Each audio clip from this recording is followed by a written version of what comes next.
just a national tragedy. It is a moral failure by the legacy and the legacy of the Ruto regime. I ask Kenyans to honor our fallen friends and children by committing ourselves to a Kenya where no young person will ever again pay with their life for demanding justice under the Constitution. Wazalendo wenzangu, let us speak honestly about where we are and what is the state of our nation, of which the evidence is damning, and it comes from Kenyans themselves. Anywhere and everywhere, be it in Nairobi or Mombasa, the Rift Valley or Western, coastal northeastern, the devastating picture of life under the Ruto regime in just 3 years is clear. No amount of sugar-coating or political rhetoric that is self-serving can change these facts.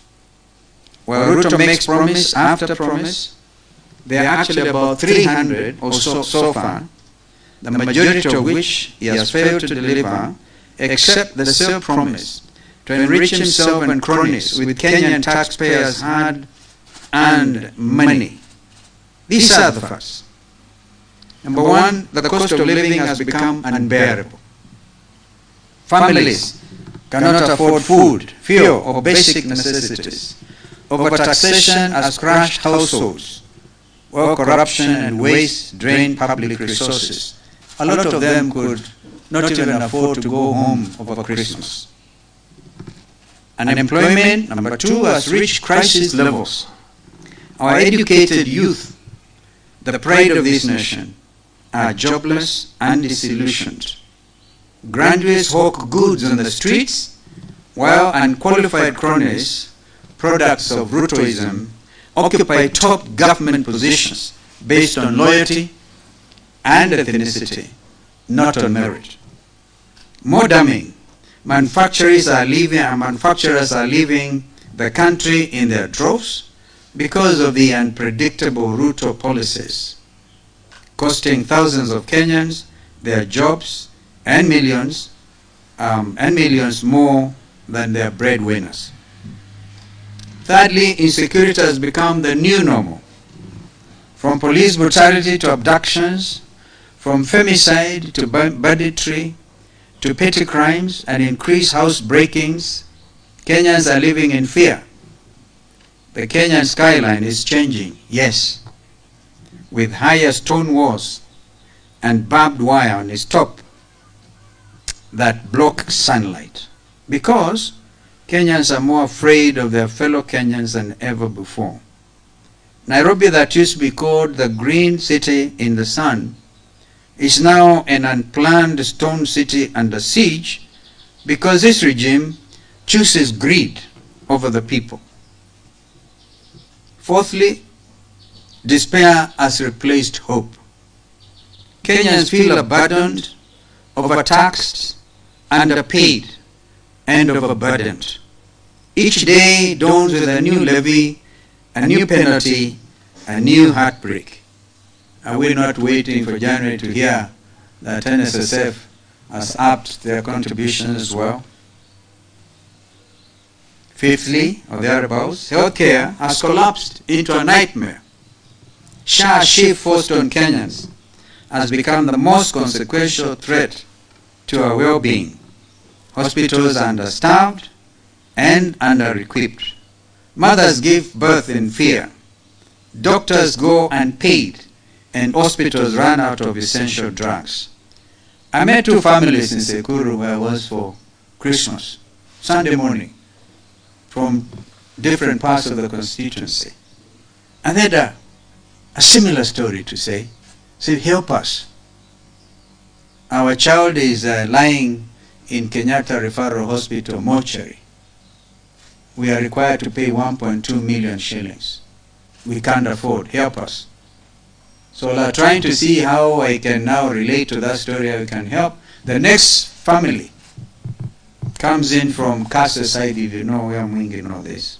Mumoni, a young man whom I knew, was working in the geothermal power producing plants contracted some infection. He also died in Kenyatta Referral Hospital, and the body was lying there.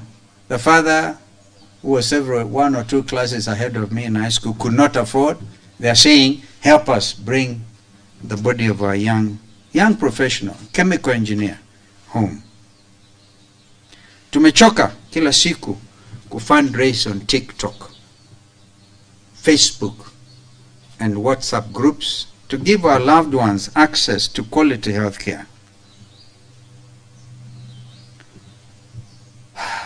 Sio lazima trend ndio saidike.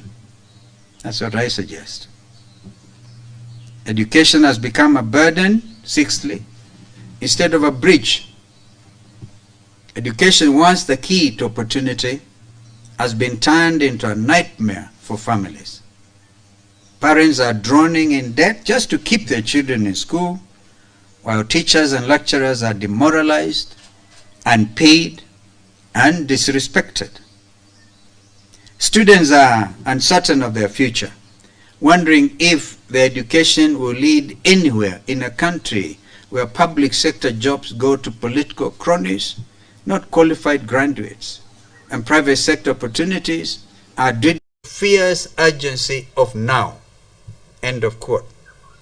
The urgency of now is a cry of a mother who cannot afford medicine for a sick child, the desperation of a young graduate with no job, the fear of a family living under police brutality, and the anger of a farmer who cannot feed their family. 2026 must be a year of change, fellow Kenyans. Not change delayed or promised, but change delivered. The urgency of now demands we say with one voice, one term, Komboa Kenya. Wazalendo wenzangu, let me be clear about what this regime is doing. Faced with failure and faced with the revolution, they have resorted to destruction, to deception, and to delay. The Singapore allusion is an example. Ruto speaks of turning Kenya into Singapore. But what we see is #Singapore, a nation drowning in debt, overtaxed citizens, collapsed industries, and fleeing investors. Let us be clear, Singapore was built on discipline, on merit, and strategic investment. In 3 years, Kenya under Ruto is being drowned in Rutopreneurship, where public office is a family business, where contracts go to cronies, and where corruption is policy. Let us be even clearer. You cannot hope or pretend to build Singapore on the foundation of theft, incompetence, and nepotism. Let's face it, Singapore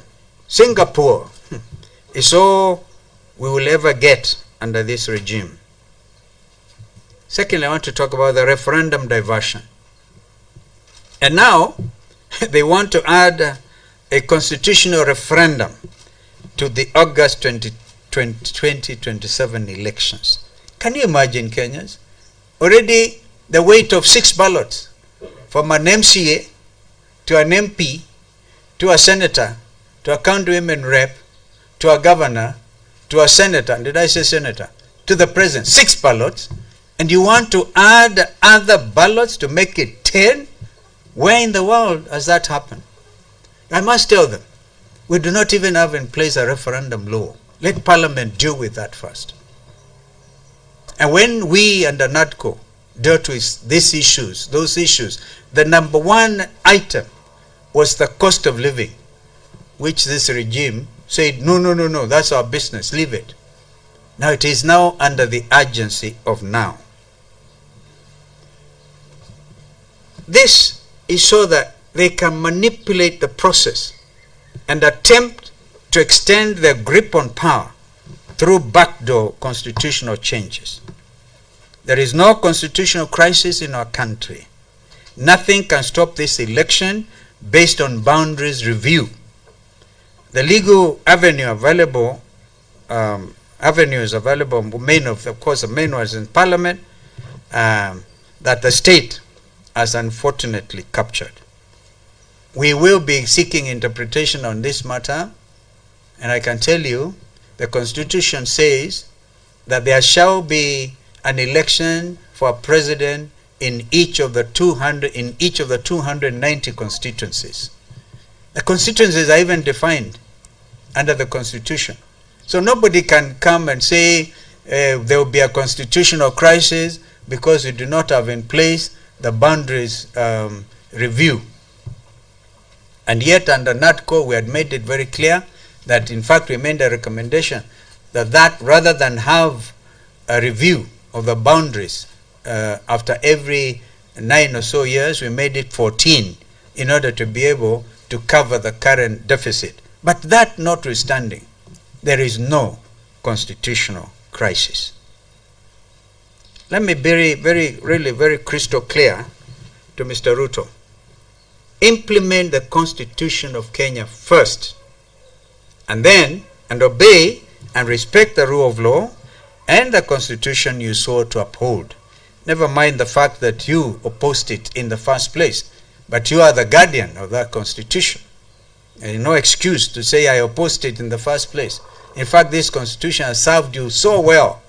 When Uhuru Kenyatta could have taken the liberty to fire you, he couldn't, because you are joined at the hip. He required a referendum, an impeachment motion, and you had the numbers. Fortunately, so this Constitution has actually served Mr. William Ruto very well. Mipango ya kudanganya wa Kenya